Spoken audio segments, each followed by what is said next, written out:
Okay, good morning, may buntag kanatong tanan Luzon, Visayas ug Mindanao may buntag.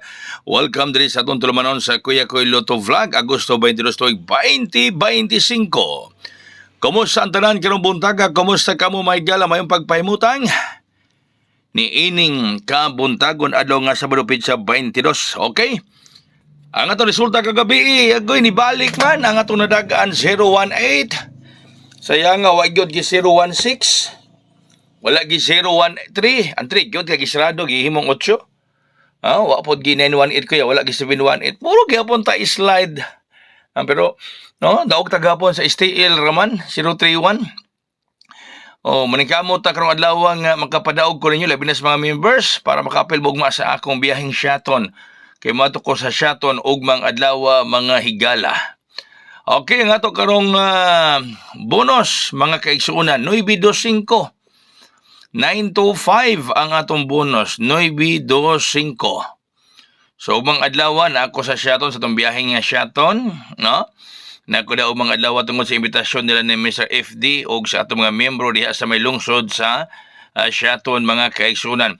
Kamu mga VIP members, kung di mo makadaog rong adlaw, automatic ra mo libre ugma.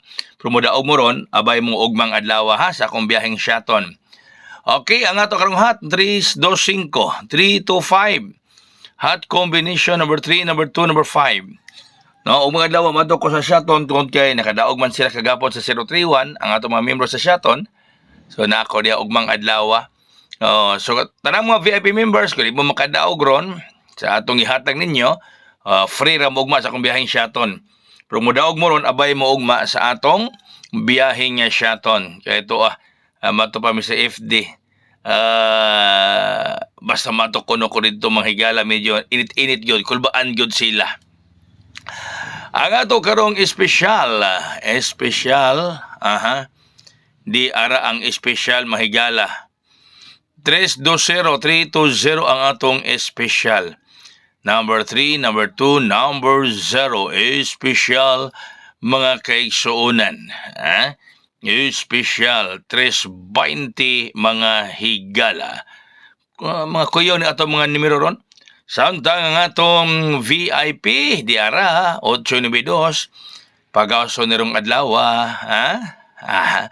pag-auso ni karong adlaw mga higala ang 892 pabuhagayon kini karong adlaw mga kaigsuonan. 892-892 ang atong VIP, very important padaog. Daghang salamat, may buntag katong tanan. God bless us all, buhagay ug hayang.